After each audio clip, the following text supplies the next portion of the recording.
This is Krista. Welcome back. Today we're going to dig a little deeper into the B vitamins. We talked last week about pantothenic acid and B1, and now we're going to move on to the others. Stay tuned. Made to be Whole is intended for informational purposes only. It's not intended to replace the advice or care of a licensed healthcare professional. Participating in this podcast does not constitute a provider-patient relationship with Krista Michener, AHP Integrative Health, or any of the guests featured on Made to be Whole. Krista Michener, AHP Integrative Health, and any featured guests aren't responsible for any losses, damages, or liabilities that may arise from use of information obtained in this podcast or associated materials. Please consult a healthcare professional for any health-related concerns that you are experiencing.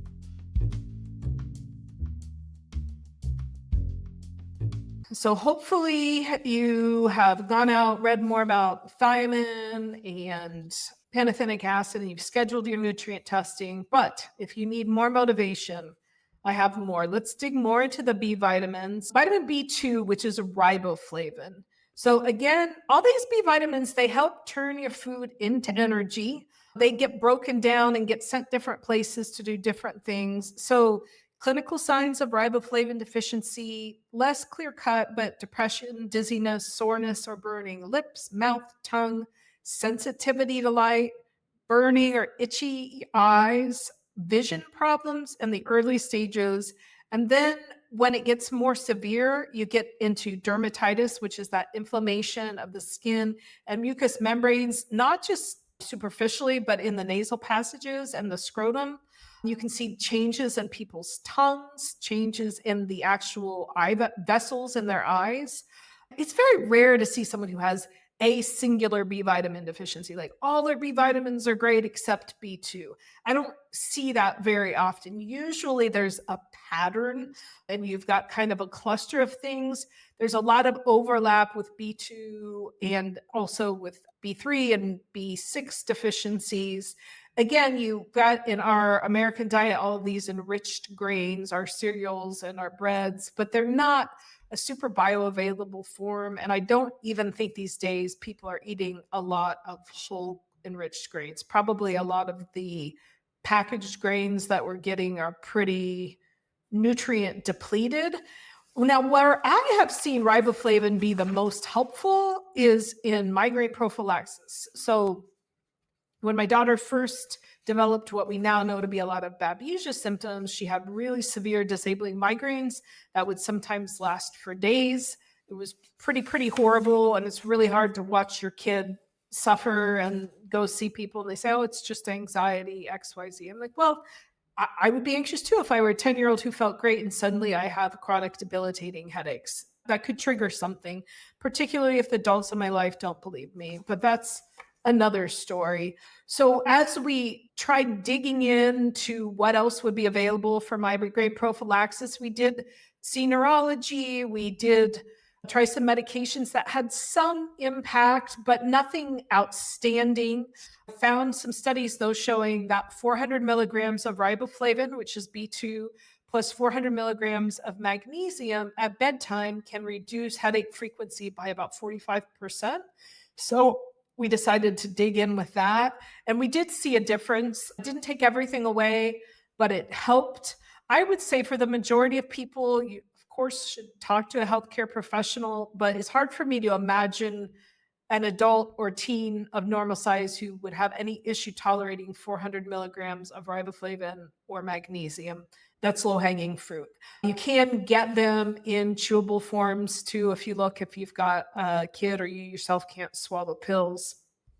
I will throw out there a little additional thing is in addition to the riboflavin and magnesium, what turned the corner more for my daughter was when we added to that a supplement that had feverfew and butterbur in it. That's a root and an herb, but that little cocktail of things was much more effective for her than any of the pharmaceuticals were. So we are doing that now. She hasn't had a migraine in months. She doesn't even remember her last migraine, which makes my mom heart super happy.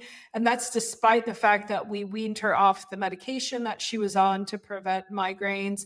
I am for now doing those things just prophylactically because her levels weren't amazing, and I saw what her life was like before. We may at some point be able to see what we still need, what we don't, but that is a pretty cheap, easy way to improve your quality of life. So migraines are a tricky thing. There's so much disability associated with it, but I would recommend talking to your provider about nutrient things, other things you can do to prevent. Yes, we want effective migraine treatments, but it's so much better to prevent, and something is driving that presentation. And like I said, magnesium and riboflavin are well tolerated. The only nuance, I guess, with magnesium is there are some forms of magnesium that can help your bowels move. So some people use it for constipation, but you've got to be careful. If you bowels are already moving super well, you don't want them to move too fast. So what you would want to do is not use magnesium citrate. You don't really want to use magnesium oxate, probably magnesium glycinate or threonate, Threonate. That form is actually super good at crossing the blood-brain barrier, even more than other forms of magnesium. So you may need to do a little tweaking there, but for most people, that's a safe approach. That's what I'll throw out there about B2 today. There's more, but that's where I like it the most, is in that context. So vitamin B3 is fascinating. Niacinamide or niacin. So it is, again, used to make energy from your food. It has so much to do, though, with heart function, brain function, circulation. So clinical signs, meaning symptoms, not something a lab test you necessarily need to run to say, oh, maybe I want to look into that, but loss of appetite or anorexia, fatigue, indigestion, depression, insomnia, headaches, problems with your tongue, and skin lesions. Severe deficiency can lead to pellagra, which you may have learned about in history, but also with dermatitis, dementia, and diarrhea. Those are the 3 Ds of pellagra. Also, tremors, and sometimes people will get a black tongue. There's 2 things that I know of that can cause a black tongue. There are probably more. I do not know everything. I know some people can get a fungal infection called black hairy tongue, and I've seen it as pretty gross. Your tongue's just black and a little fuzzy. But a black tongue, especially if it's sore, could be a B3 deficiency. Again, this often goes with your riboflavin or B2 deficiency, sometimes the B1, the B6. You're looking at a lot of the same food sources, which would be these enriched cereals and grains. But if we want to go to whole foods, you're looking more at your legumes, which are like your lentils, your peas, even peanuts are a legume. Potatoes are a decent source of it. So the 2 areas that I use B3 with the most are, first of all, I use them a lot for circulation. And particularly in the context of these chronic infections, I will do testing to help me figure out what people's biofilms are made of. And if somebody has a really high lipoprotein A level, which is a type of bad cholesterol that we think can contribute to biofilm formation, it's been shown that niacin or B3 can help to reduce that. So when I started niacin, for 2 weeks, I would lay down at night and I'm like, my heart is pounding so hard. And I would say to myself, Krista, this is a good thing. This means it's probably breaking things up and improving circulation, and it completely resolved. Because of that, it's been studied in concert with other nutritional supplements, and for some people has helped with erectile dysfunction. So if I were a man with erectile dysfunction, or I had a family member or somebody who asked me about it, yes, there are medications you can use that help, but I would be looking at root cause. And if you have deficiencies that are going to impair circulation, for most people, erectile dysfunction is a blood flow problem. So you do things that improve blood flow. So that would be the niacin, and then L-arginine, which is an amino acid, which is vasodilating, carnitine. Those things all together have been studied and have some good benefits. An amino acid panel is something that you can also ask for from your provider. They might be willing to order it. If you're not doing the micronutrient testing that's intracellular, like SpectraCell or Vibrid, you want to do that fasting because it's affected by what you ate, but you can pick out some pretty cool patterns. So a couple of caveats with niacin supplementation. If you're doing straight niacin, you want it to be timed release, or it might say sustained release, long release. If you take just straight niacin, it can cause flushing, getting really hot and red like a hot flash that can be really uncomfortable. But by doing the time release niacin, that can generally be avoided. That will be even more effective if you take it with food at reducing the risk of the flushing. I have a few people who still haven't tolerated it. So then we go to either lower doses or other things. But I really like time release niacin. We have one on our webpage, our store webpage, that when we went private label with Orthomolecular, we picked up that product to carry because I found it to be so helpful. The other thing that niacin does is it has a great amount of cognitive benefits. A lot of people have heard of NAD, or there's a lot out there about NAD infusions for their cognitive benefits. But niacin is a precursor to NAD, and sometimes we can get some great cognitive benefits by using the precursor to help the body create more. So you've got two types of niacin you can buy to supplement with. Both of them will help you with the cognitive piece, but not both will help you with the vascular or circulatory piece. It just depends on what you're looking for. So if you take the actual niacin, which should be time release, you can get those vascular blood flow benefits that we talked about, plus the cognitive benefits. If you take niacinamide, you will get the cognitive benefits. It's not going to have the same benefits for circulation. But if I have someone who their main symptoms are cognitive and they're low on B3 and they can't tolerate the niacin, they get flushing, or it's just too whatever for their body, then we'll just go to niacinamide. Like, that's not a problem at all. It's still a great product. So again, a B vitamin been around a long time. It can have some amazing but overlooked benefits. Another one that I think is really interesting and that I will address in a little more detail is biotin. So if you've heard of biotin, you've probably heard, oh, it's really good for your hair, skin, and nails. If I have patients who come with thinning hair, I'm frequently asked, do you think I need more biotin? And they might need more biotin, but biotin actually does so much more than that. So it's needed to properly metabolize fats and carbohydrates. There are a lot of biotin-dependent enzymes. So biotin-dependent, meaning enzymes that in order for them to work and do their job, you have to have enough biotin there. So that includes fatty acid biosynthesis, your body making a healthy amount of fatty acids, making glucose, making fats, making so many different things in order to manufacture. It's like a guy you need on your assembly line, or things aren't going to go well.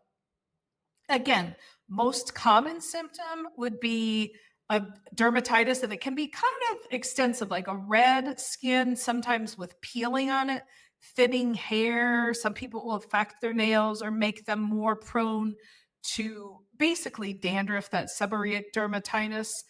Other symptoms, though, can include irritability, some mild depression, being sleepy, achy.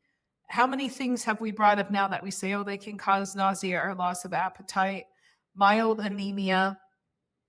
If you have a baby that has the seborrheic dermatitis, which would be more like the cradle cap with a baby, plus alopecia, hair loss, it's possible to have a biotin deficiency in a baby, especially, as I've said, if mom had a biotin deficiency. If it can also become severe and lead to ketoacidosis, poor feeding, vomiting, lethargy, developmental delays. So some pretty broad things for something that we think, oh, biotin, it's just so you can have nice skin. It's not that big of a deal. It's actually a really big deal.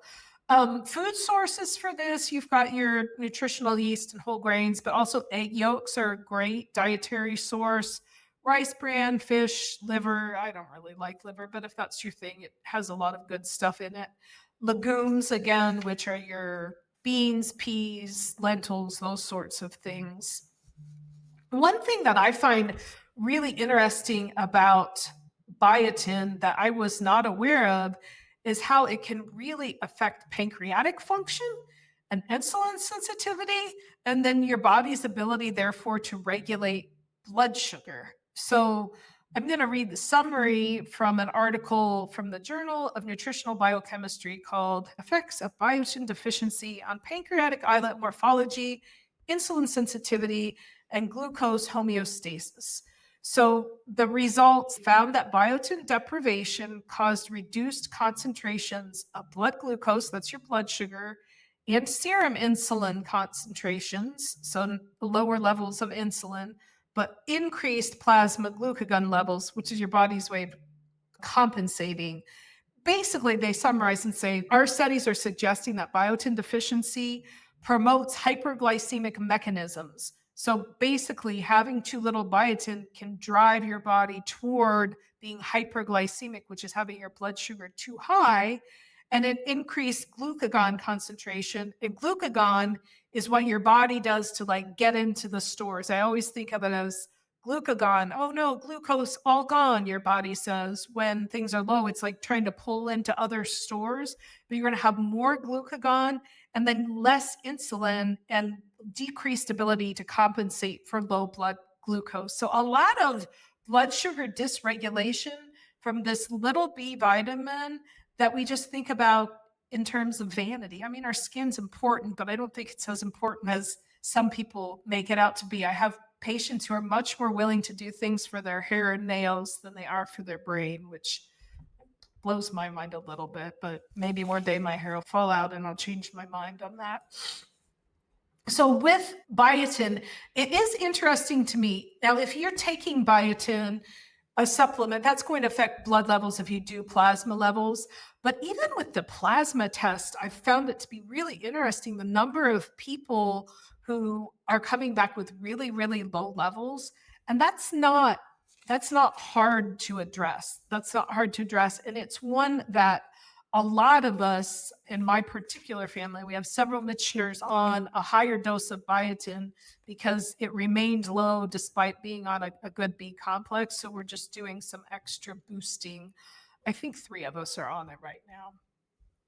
So B12, a lot of people know about B12. I'm not going to spend as much time talking about it because it's one of the few that you've probably heard of and hopefully have had checked.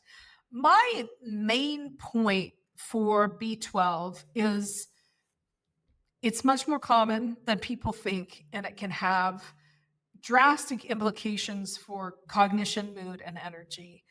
It is really, really a big deal, but it is really important that you have the right form and the right amount of it. So when you look at the tests, again, ideally everyone has this intracellular test because there are people I know who could have a really high plasma level and a really low intracellular level. That's an important clue because if you actually have a high plasma level, but what's in your cell is low, I think you need B12 shots because you've got an absorption issue that could be due to multiple factors, but a B12 shot is not that big of a deal. And you might feel so much better if it's what your body needs that you will not mind at all doing that to yourself. There are also kind of second place to that if you have an absorption issue as a sublingual B12, one that dissolves under your tongue. So it's not going just through the gut. You might have more luck with that. Remember that B12 is water soluble. Remember too that our ranges for what are considered a normal B12 level, there is less science in this than you realize. When people determine what is a normal B12 level, they took a group of healthy-ish people without signs of frank deficiency and said, well, for these people, they ranged from, depending on what test you run, like 290 to 980. And so we'll call that normal. But again, they were only looking for signs of this frank, severe, life-threatening deficiency. They were not looking at optimal health. Additionally, you have to remember that if you want your B12 to get across the blood-brain barrier, you can't be hanging out at the bottom. You can't say, oh, well, my B12 is 400. That's in normal range. It's normal, but I'm telling you, it's probably not good enough. You will likely feel much better if you can optimize that level high enough that we're pushing the B12 across the blood-brain barrier. And then, like I said, we make sure what you're taking is actually truly getting absorbed. B12 is implicated in so many things: dementia, neuropathy, mood issues. It's very, very low hanging fruit. And I wish that it were more widely tested because it's not that hard of a fix. We shouldn't be waiting until someone has severe neurological symptoms to check their B vitamins. Again, we're trying to keep you as far away off from the side of the cliff as we can. We can put Humpty Dumpty back together again, but honestly, we would much rather him not fall off the wall. I will close with just a few words about B6. There's a lot to be said about B6. We could easily do an episode just on B6.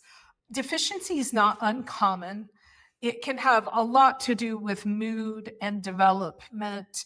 What you want to do is take a form, though, that is absorbable. So another name for B6 is pyridoxine. It can help prevent anemia. It can improve mood. It's important for neurotransmitter production. It can be found again in those legumes, your chickpeas, lentils, fish, potatoes, all of your fortified cereals.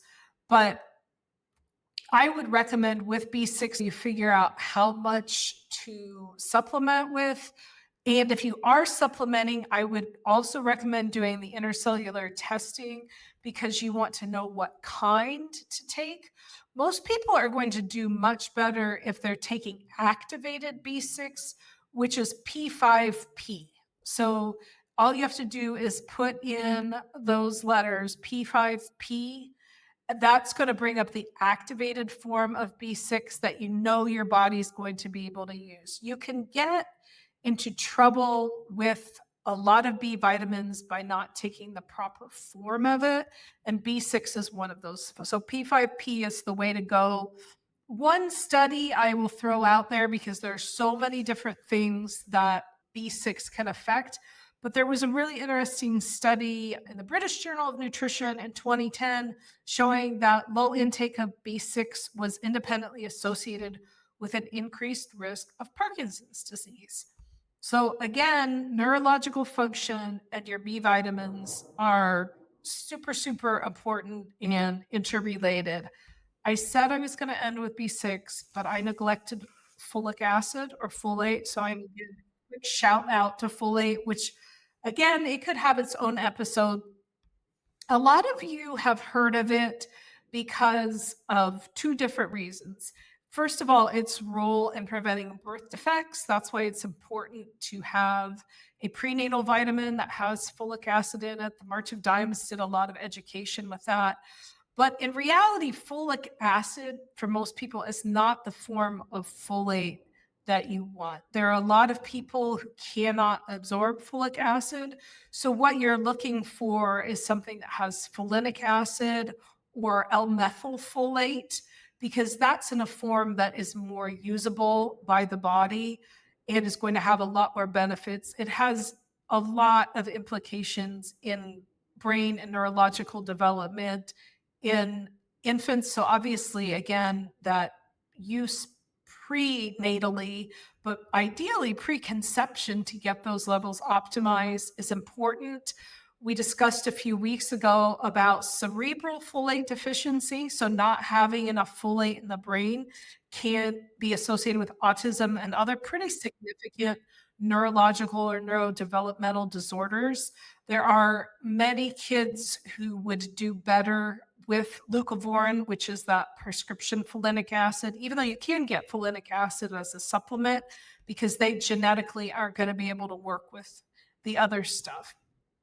So in real conclusion this time, because I said I was concluding before, all of these vitamins matter. There's not one magic vitamin that you take and all your problems will go away. Your best strategy is to find out what is your body missing, how do your symptoms correlate with your deficiencies, and then taking a form of it that is quality and absorbable and taking sufficient amounts to get you out of that deficient range so that your body can optimally function. This isn't just about energy, it's about regulating blood sugar, it's about cognition, it's about skin and hair, it's about so many processes, because all of these nutrients are a part of all of these cellular processes, and we have cells everywhere.